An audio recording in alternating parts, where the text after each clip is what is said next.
दोस्तों नमस्कार, स्वागत है आप सभी का प्रज्ञा एजुकेशनल यूट्यूब चैनल पर। मित्रों, आज वरिष्ठ अध्यापक भर्ती परीक्षा 2012 का ग्रुप ए का पेपर था, जिसमें सब्जेक्ट का पेपर एसएसटी का था। यहाँ पर ग्रुप ए में जीके का जो पेपर था सामान्य अध्ययन, उसमें मनोविज्ञान संबंधित 20 प्रश्न पूछे गए। तो यहाँ पर मैं 20 प्रश्नों का हल विद प्रूफ करवाऊँगा, तो आप सभी वीडियो के साथ अंत तक बने रहें। और जो भी साथी चैनल पर नए जुड़े हैं वो चैनल को सब्सक्राइब करें, वीडियो को अधिक से अधिक शेयर करें। यहाँ पर आपको मैं प्रूफ उपलब्ध करवाऊंगा। तो आज प्रारंभ कर रहे हैं हमारे आज के सेशन का पहला क्वेश्चन। यहाँ पर आप देख रहे हैं पहला जो प्रश्न है, शिक्षा मनोविज्ञान शाखा है समाज मनोविज्ञान की, व्यवहारात्मक मनोविज्ञान की, विकासात्मक मनोविज्ञान की और प्रायोगिक मनोविज्ञान की। तो मित्रों, शिक्षा मनोविज्ञान जो शाखा है वो व्यवहारात्मक मनोविज्ञान की शाखा है, अप्लाइड ब्रांच कहलाती है, अप्लाइड साइकोलॉजी कहलाती है। क्योंकि समाज मनोविज्ञान एक अपने आप में एक शाखा है, मनोविज्ञान की शाखा है। समाज मनोविज्ञान मनोविज्ञान की शाखा है, विकासात्मक मनोविज्ञान मनोविज्ञान की शाखा है और प्रायोगिक मनोविज्ञान जो है मनोविज्ञान की शाखा है। यहाँ पर व्यवहारात्मक जो मनोविज्ञान है, ये शिक्षा मनोविज्ञान जो है, शिक्षा मनोविज्ञान शाखा है। ये कौन सी किसकी शाखा है? व्यवहार यानी अप्लाइड जो साइकोलॉजी है उसकी शाखा शिक्षा मनोविज्ञान है। यहाँ पर इसका प्रूफ मैं आपके सामने रख रहा हूँ। प्रूफ के रूप में आप देख सकते हैं, ये लक्ष्य पब्लिकेशन द्वारा प्रकाशित एक पुस्तक है, प्रज्ञा शिक्षा मनोविज्ञान एक समग्र अध्ययन। इस पुस्तक से सभी प्रश्न 20 के 20 प्रश्न पूछे गए हैं। 18 क्वेश्चन डायरेक्ट है, 2 क्वेश्चन जो है वो अप्लाइड थे, जो सभी बच्चे कर सकते थे। यहाँ पर आप देख सकते हैं मनोविज्ञान की प्रमुख शाखाएं, और मनोविज्ञान की शाखाओं को 2 भागों में बांटा गया है, सैद्धांतिक और अनुप्रयुक्त शाखा। तो अनुप्रयुक्त शाखा के अंतर्गत यानी इसको व्यवहारिक मनोविज्ञान अप्लाइड साइकोलॉजी कहा जाता है। और इसमें आपको दिखाई दे रहा होगा शिक्षा मनोविज्ञान व्यवहारिक मनोविज्ञान की श्रेणी में माना जाता है। इसके बाद हम बात करें क्वेश्चन नंबर 2 की, जो यहाँ पर पेपर में क्वेश्चन नंबर 42 है। निम्न में से कौन सा विकल्प वृद्धि और विकास के सामान्य सिद्धांत के बारे में सही नहीं है? तो वृद्धि और विकास के बारे में कौन सा कथन सही नहीं है? विकास के क्रम में एकरूपता पाई जाती है, विकास विशेष से सामान्य की ओर होता है, ये कथन आपका गलत हो जाएगा। क्योंकि विकास विशेष से सामान्य की ओर नहीं होता, जबकि विकास सामान्य से विशेष की ओर होता है। निरंतरता भी पाई जाती है और वैयक्तिक अंतर का सिद्धांत भी यहाँ पर होता है। तो यहाँ पर आपका जो आंसर हो जाएगा वो 2 नंबर हो जाएगा। इसका प्रूफ मैं आपको दिखा देता हूँ। यहाँ पर आप देख रहे हैं विकास की प्रकृति या सिद्धांत। इसके अनुसार विकास एक कंटिन्यूअस प्रोसेस है, सतत प्रक्रिया है। यहाँ पर आप देखेंगे विकास सामान्य से विशिष्ट की ओर होता है, यानी सामान्य से विशिष्ट की ओर, जबकि पेपर में दे रखा है विशिष्ट से सामान्य की ओर, वही कथन आपका गलत हो जाएगा। यहाँ पर आप देख सकते हैं ये लक्ष्य पब्लिकेशन की बुक है, प्रज्ञा शिक्षा मनोविज्ञान, बेहतरीन पुस्तक है और शानदार तरीके से इसमें सभी प्रश्न कवर किए हैं। नेक्स्ट क्वेश्चन है, शिक्षा मनोविज्ञान के बारे में निम्न में से कौन सा विकल्प सही नहीं है? तो शिक्षा मनोविज्ञान के बारे में कौन सा विकल्प सही नहीं है? शिक्षा मनोविज्ञान की अध्ययन विधि गुणात्मक और परिमाणात्मक दोनों होती है। शिक्षा मनोविज्ञान का दूसरा नाम विकासात्मक मनोविज्ञान है, ये कथन आपका सही नहीं है। क्योंकि शिक्षा मनोविज्ञान का दूसरा नाम विकासात्मक मनोविज्ञान, विकासात्मक मनोविज्ञान शिक्षा मनोविज्ञान का नाम नहीं। विकासात्मक मनोविज्ञान एक अपने आप में एक शाखा है जो बच्चे का गर्भकाल से लेकर के और वृद्धावस्था तक पर्यंत अध्ययन करती है। इसका प्रूफ भी मैं आपको यहाँ पर दिखा देता हूँ। शिक्षा मनोविज्ञान, ये शिक्षा मनोविज्ञान एक अपने आप में एक शाखा है और शिक्षा मनोविज्ञान में एक प्रकार से सीखने और सिखाने का मनोविज्ञान है। ये जानकारी देता है कि सीखने सिखाने की क्रिया और परिस्थितियों आदि में किस तरह नियोजित और संगठित किया जाए। यहाँ पर विकासात्मक मनोविज्ञान एक अपने आप में एक अलग मनोविज्ञान है, मनोविज्ञान की एक शाखा है जिसमें गर्भधारण की क्रिया से प्रारंभ होकर जन्मकाल और वृद्धावस्था तक का अध्ययन किया जाता है। नेक्स्ट जो क्वेश्चन है, निम्न विकल्पों में से बालक की वृद्धि के बारे में कौन सा विकल्प सही है? यहाँ पर ये जो कथन पूछा है वृद्धि, केवल वृद्धि के बारे में पूछा है। तो साथियों ये जो कथन है आप देख सकते हैं, ये जो कथन है आप देख रहे हैं, ये केवल वृद्धि के बारे में पूछा है। तो वृद्धि के बारे में जो कथन है कौन सा सही है ये पूछा है। वृद्धि अधिगम और अनुभव का परिणाम है, वृद्धि कोशिका और अवयव का आकार में परिवर्तन है, वृद्धि शारीरिक और शरीर में आंतरिक परिवर्तन है जिसका मापन नहीं किया जा सकता। तो मापन हो, वृद्धि का मापन संभव है, विकास का मापन संभव नहीं है, तो ये कथन गलत हो जाएगा। वृद्धि शरीर में केवल गुणात्मक, वृद्धि कैसा परिवर्तन है? मात्रात्मक परिवर्तन, तो ये कथन भी गलत हो जाएगा। वृद्धि अधिगम और अनुभव का परिणाम है, तो अधिगम और अनुभव का परिणाम वृद्धि नहीं है, तो ये कथन भी आप गलत हो जाएगा। तो यहाँ पर जो राइट आंसर होगा विकल्प सही होगा वृद्धि के बारे में। वृद्धि कोशिकाओं व अवयवों के आकार में परिवर्तन है। इसका भी मैं आपको प्रूफ दिखा देता हूँ। वृद्धि और विकास में अंतर यहाँ पर आप देख रहे हैं। वृद्धि व्यक्ति के किसी विशिष्ट पक्ष या शारीरिक पक्ष में परिवर्तन है और वृद्धि में संरचनात्मक मापन होता है। समृद्धि शरीर के किसी अंग या पूरे आकार में वृद्धि से होता है और यहाँ पर इसके मात्रा इसको मापा जा सकता है, यहाँ पर आसानी से मापा, जबकि वहाँ दे रखा तो मापा नहीं जा सकता। इस प्रकार हम अगर सारी विशेषताओं पर गौर करेंगे तो ये क्वेश्चन बिल्कुल आराम से हल हो जाएगा। और आप देख सकते हैं पेज नंबर 50 पर ये दिया हुआ है। नेक्स्ट क्वेश्चन है, कक्षा में अधिगम पर विशेष निहितार्थ करने वाला थॉर्नडाइक का कौन सा योगदान है। यानी थॉर्नडाइक ने कौन से नियम बताए जो विशेष निहितार्थ स्पष्ट करते हैं थॉर्नडाइक से संबंधित। तो मानसिक विन्यास का नियम नहीं है, संलग्नता का थॉर्नडाइक का नहीं, विपरीतता का नहीं, ये इजी सवाल था। प्रभाव का नियम है, लॉ ऑफ इफेक्ट कहलाता है और ये सभी पुस्तकों में आपको मिल जाएगा। यहाँ पर भी हम आपको दिखा सकते हैं, जैसा कि आपको दिखाई दे रहा है प्रभाव का नियम, लॉ ऑफ इफेक्ट, ये जो नियम है वो थॉर्नडाइक का नियम है। इसके बाद हम बात करें, हमारा नेक्स्ट क्वेश्चन बहुत बेहतरीन सवाल है। ये क्वेश्चन नंबर 46 है। जब बालक सीधे दाएं हाथ से लिखना सीखता है तो कौशल का अधिगम अंतरण उल्टे या बाएं हाथ से लिखने में सुगमता प्रदान करता है। यह सीधे हाथ से लिखने के कौशल का हस्तांतरण क्या कहलाता है।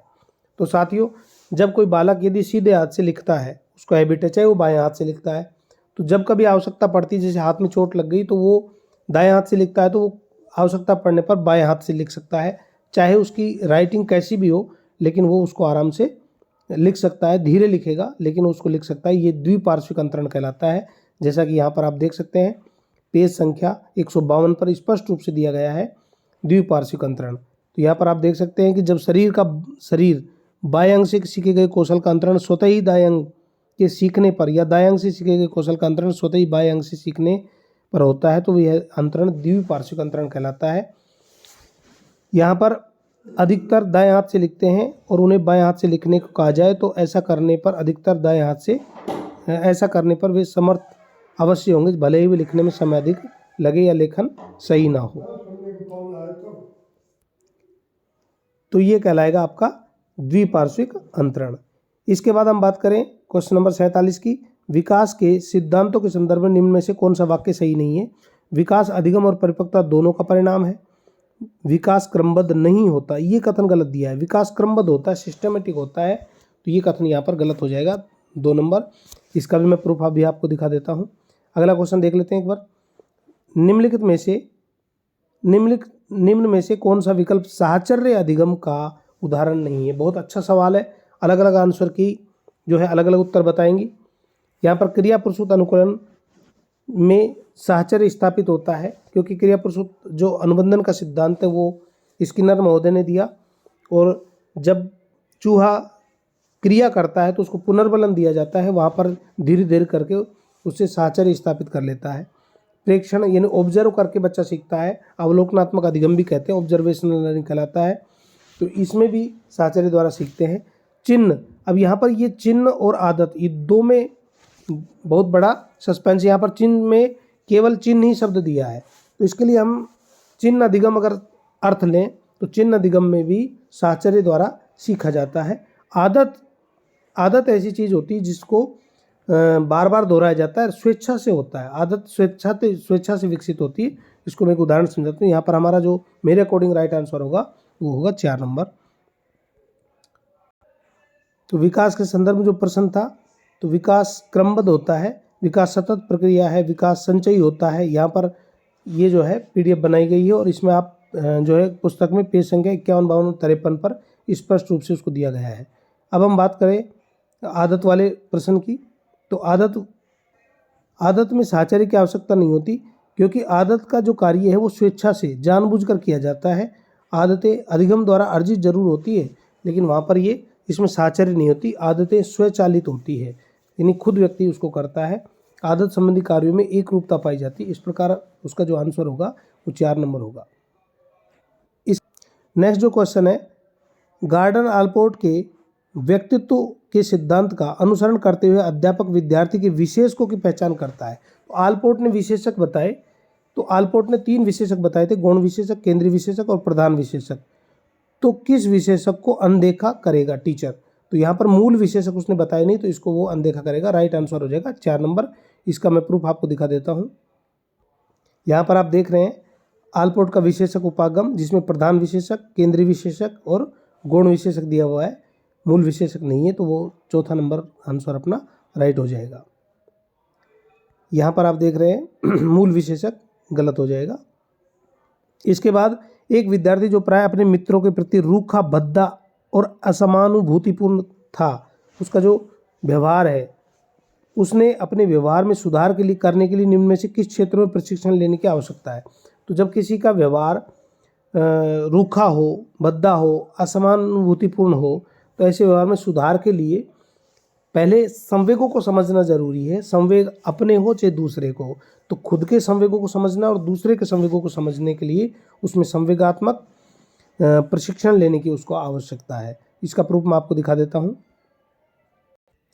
यहाँ पर आप देख रहे हैं वैयक्तिक संबंध नहीं बना पाते, यानी जिनमें इमोशनल इंटेलिजेंस कम होता है, वैयक्तिक संबंध नहीं बना पाते, ऐसे व्यक्तियों में कौन सी कमी होती है? मनोवैज्ञानिकों का विश्वास है कि उनकी समस्याएं उनकी सांवेगिक बुद्धि की कमी के कारण होती है। तो सांवेगिक बुद्धि का सर्वप्रथम जो कंसेप्ट है वो सलोवी और मेयर ने दिया था।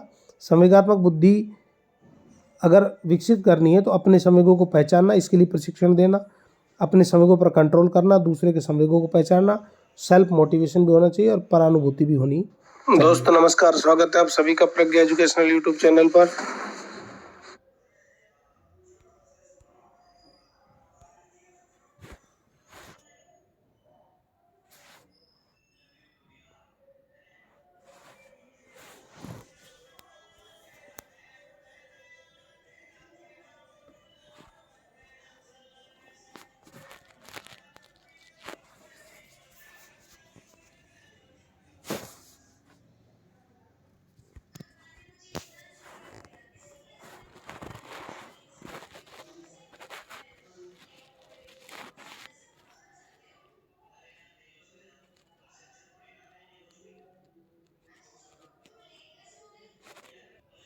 तो साथ ही माफी चाहता हूँ कुछ डिस्टर्ब हो गया, तो यहाँ पर जो है संवेगात्मक बुद्धि होगा।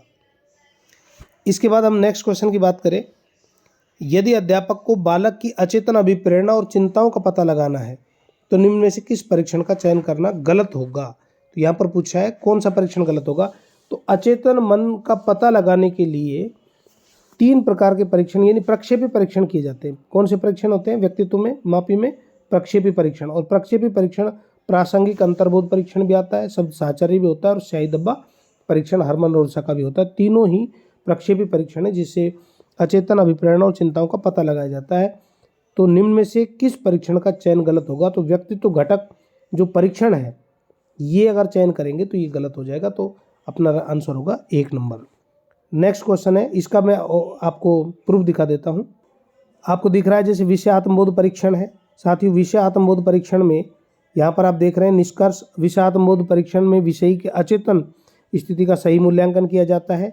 इसी प्रकार वाक्य पूर्ति परीक्षण और शब्द साहचर्य परीक्षण, ये सभी परीक्षण दे रखे हैं। तो ये आंसर जो है आपका हो जाएगा 1 नंबर। 1 नंबर हमारा आंसर हो जाएगा यहाँ पर।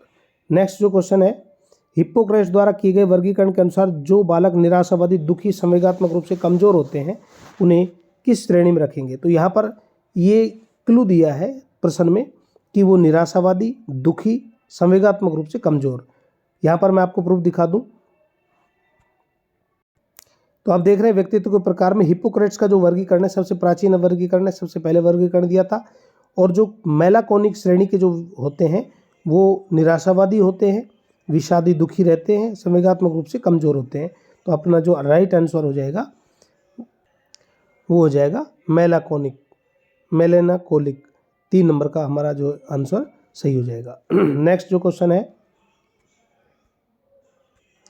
विद्यार्थी के निष्पादन पर सकारात्मक प्रतिक्रिया देकर गर्वित अनुभव कराकर, यानी जब भी कोई बालक कोई क्रिया करता है तो पॉजिटिव रेस्पॉन्स देना और उसे गर्वित करना कि मैंने अच्छा किया है। मोस्लो के आवश्यकता पदानुक्रम के अनुसार शिक्षक निम्न में से विद्यार्थी की किस आवश्यकता की संतुष्टि कर रहा है?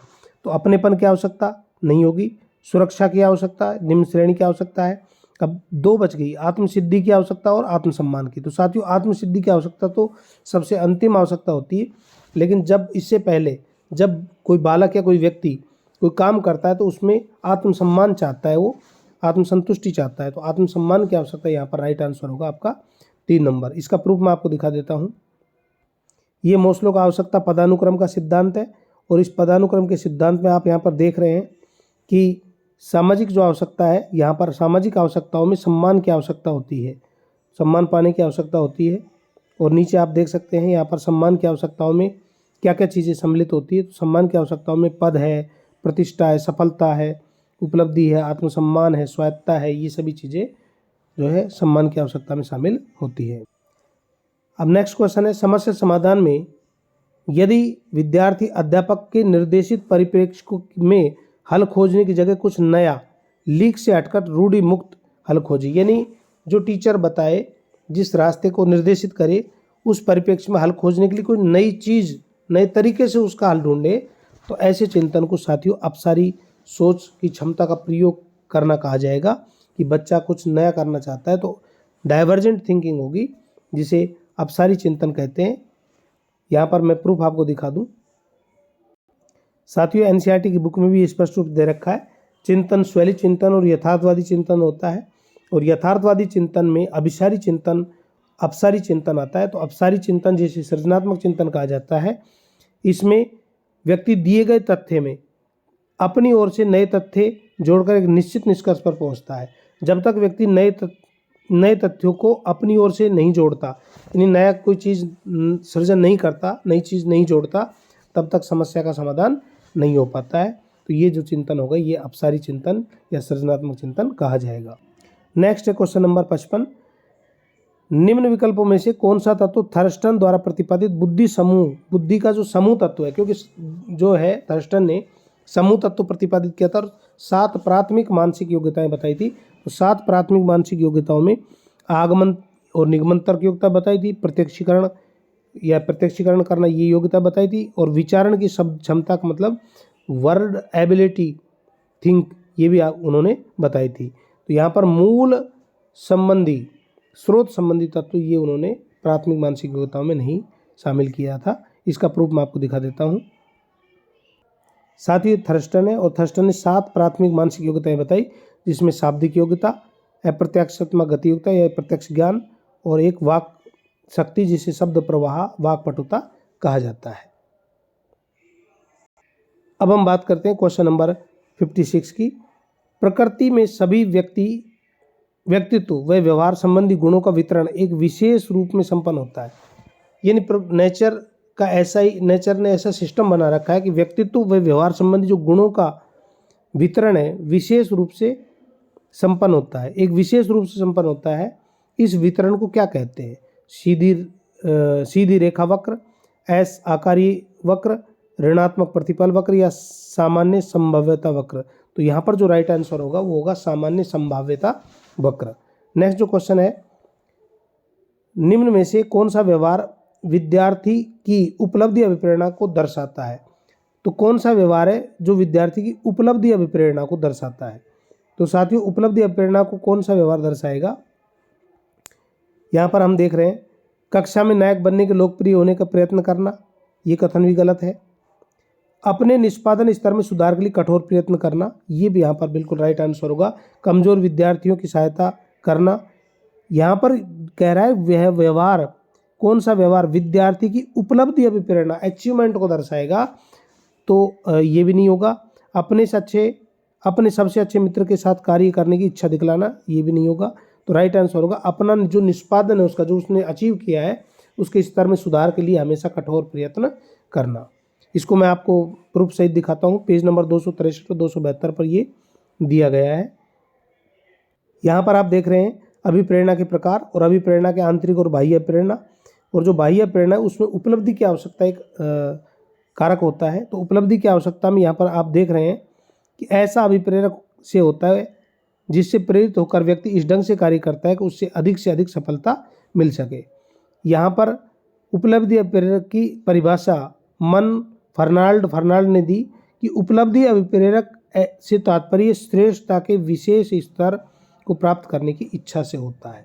यहाँ पर भी ये दिया हुआ है और आगे भी हम देखेंगे उपलब्धि अभिप्रेरक सिद्धांत में भी इसको क्लियर किया गया है। सफलता प्राप्त करने का प्रेरक होता है, सफलता से बचने का प्रेरक होता है और उपलब्धि अभिप्रेरक होता है। पूरा कंटेंट पढ़ने पर बिल्कुल स्पष्ट रूप से क्लियर हो जाएगा। पेज संख्या 272 और यहाँ पर आप देख सकते हैं पेज संख्या 263 पर दिया गया है। नेक्स्ट क्वेश्चन नंबर 58, निम्न व्यवहार समूह में से कौन सा व्यवहार समूह बाल अपराधियों में प्राय देखा नहीं गया है? तो ऐसा कौन सा व्यवहार है जो बाल अपराधियों में देखा नहीं जाता? देखो, स्नेह, स्थिरता, नैतिक स्तर की कमी देखा जाता है। स्नेह भी देखा जाता है, स्थिरता भी होती है और नैतिक स्तर की कमी होती है। आक्रामक, उद्दंड, क्रोधी और सहपाठियों को धमकाने वाला व्यवहार भी होता है। आक्रामक होता है, उद्दंड होता है। बेचैनी, आवेगी और विध्वंसकारी व्यवहार होता है। ये तीनों ही सही है। यहाँ पर जो व्यवहार है वो नहीं देखा जाता कौन सा है? आंतरिक रूप से नियंत्रित, सामाजिक नियमों का पालन करने वाला। तो ये कभी भी जो बाल अपराधी या किशोर अपराधी जिसे हम कहते हैं उनके व्यवहार में ऐसा कभी नहीं देखा जाता। इसका प्रूफ मैं आपको दिखाता हूँ कि बाल अपराधी या किशोर अपराधी जो है उनकी निम्नलिखित विशेषताएं हैं, आपको दिखाई दे रही होगी। तो इन विशेषताओं पर हम यदि गौर करें तो देखो, जिद्दी होता है, संवेगात्मक असंतुलन होता है, काम, क्रोध, सामाजिक सम्मान के प्रति उत्सुक होता है और देखो अस्थिरता, ये भी विशेषता वहाँ पर दी हुई है। क्रोधी भी होता है और समाज विरोधी कार्य करता है, समाज के अनुकूल कार्य नहीं करता। इसका यहाँ पर भी दे रखा है कि नियमों का ये विरोध करता है। तो आप सभी देख रहे हैं विद प्रूफ मैंने यहाँ पर वीडियो बनाने का प्रयास किया है। कुछ समस्या हो गई थी टेक्निकल, जिसके कारण पहले जो वीडियो बनाया था तो उसमें सारी मेहनत बेकार गई, आवाज़ वॉल्यूम नहीं आ रही थी। इस कारण से मुझे दोबारा ये वीडियो बनाना पड़ा जिसमें काफ़ी समय लग गया। तो यहाँ पर आप देख रहे हैं नेक्स्ट जो क्वेश्चन होगा, क्वेश्चन नंबर 59, निम्न विकल्पों में से अध्यापक का कौन सा तरीका विद्यार्थी की आत्म क्षमता बोध में बढ़ोतरी नहीं करेगा? यानी उसका जो आत्म क्षमता का जो बोध है कि उस बच्चे को लगे कि सेल्फ एफिशिएंसी जो है वो उस सेल्फ एफिशिएंसी को बढ़ाने में कौन मदद नहीं करेगा, बढ़ोतरी कौन सा कारक है जो नहीं करेगा? तो विद्यार्थी की उपलब्धि पर उचित प्रोत्साहन और प्रतिक्रिया देना, ये उसके जो है आत्मबोध को बढ़ाता है। छात्र को किसी आदर्श को दिखाना कि कोई छात्र है उसको किसी आदर्श को दिखाना कि भाई देख इसने ऐसा किया है तो आप भी यदि ऐसा करोगे तो इसमें सफलता निश्चित मिलेगी। समान कार्य में सफलता प्राप्त की हो, विद्यार्थी के समान कार्य में पूर्व मिली सफलता पर प्रकाश डालकर उसे प्रवीणता की अनुभूति देना। यानी कोई उसने ऐसा पहले कार्य किया होगा, देख तुमने पहले ही किया था, वहाँ पर तुमने सफलता अर्जित की थी, तो ये भी लगभग उससे मिलता जुलता कार्य है, यदि ऐसा करोगे तो आप सफल हो जाओगे। ये तीनों कारक उसके आत्म क्षमता बोध को बढ़ाता है। जबकि ये पूछा है कि कौन सा कारक नहीं है, तो विद्यार्थी की सफलता का श्रेय भाग्य को या स्कूल सहायता को देना, ये आपका कथन 4 नंबर का जो है गलत हो जाएगा। नेक्स्ट जो क्वेश्चन है अंतिम, यदि एक छात्र अपना बहुत सा खाली समय चित्रकारी में बिताता है, यानी कोई बालक है जो हमेशा लगभग चित्रकारी करता रहता है और ऐसा करने पर वह प्रसन्नता का अनुभव करता है, अपने व्यस्त समय में भी चित्रकारी के लिए समय निकाल लेता है, उसे ऐसा करने पर थकान का अनुभव भी नहीं होता, तो निम्न में से सही विकल्प छांटे जो उनकी अभिव्यक्ति को दर्शाता है। तो साथियों, ये आपके अंतिम जो है आत्मसंप्रत्यय, सेल्फ कंसेप्ट, अभिवृत्ति, अभिरुचि, आदत, उनमें से सवाल आया है। तो यहाँ पर हम देखेंगे कि सही विकल्प में कौन सी अभिव्यक्ति को दर्शाता है। तो जब कोई बालक चित्र बनाता है, अपनी इच्छा से बनाता है, उसको आनंद आता है, यह उसकी अभिक्षमता और श्रेष्ठता की अभिव्यक्ति को दर्शाता है, यह उसकी रुचि और अभिव्यक्ति को दर्शाता है, यह उसके खाली समय का सदुपयोग उपयोगी कार्यों के लिए करने को, ये तो बिल्कुल गलत है।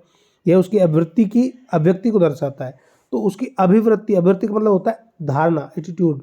तो धारणा पॉजिटिव नेगेटिव, तो एटीट्यूड भी यहाँ पर नहीं होगा। यहाँ पर होगा राइट आंसर उसकी 1 नंबर नहीं होगा, राइट आंसर होगा उसकी रुचि और जो है उसकी अभिव्यक्ति को दर्शाता है। 2 नंबर आंसर राइट होगा। मैं इसका विद प्रूफ आपको दिखाता हूँ कि उसकी बालक की उस कार्य में रुचि है। तो रुचि कहते किसे हैं? अभिरुचि किसी वस्तु की पसंदगी कहलाती है और इस अभिरुचि में लगाव होता है। इंटरेस्ट में क्या होता है? लगाव होता है, क्योंकि उस काम से उसको मज़ा आता है और उसको थकान का अनुभव भी नहीं होता। रुचि वह प्रेरक शक्ति है जो हमें किसी वस्तु या क्रिया के प्रति ध्यान केंद्रित करने के लिए प्रेरित करती है। तो इससे संबंधित हम यदि इसकी डिटेल पढ़ेंगे तो ये पूरा कंसेप्ट आपको क्लियर हो जाएगा। और एक प्रूफ मैं आपको ओरिजिनल दिखाता हूँ कि जो रुचि है वो रुचि यहाँ पर आप देख सकते हैं कि रुचि जो है 3 प्रकार से यहाँ पर दिखा रखी है कि व्यक्त अभिरुचि होती है, एक प्रकट अभिरुचि होती है। तो ये जो अगर अलग अलग पूछता तो यहाँ पर आंसर होता प्रकट अभिरुचि।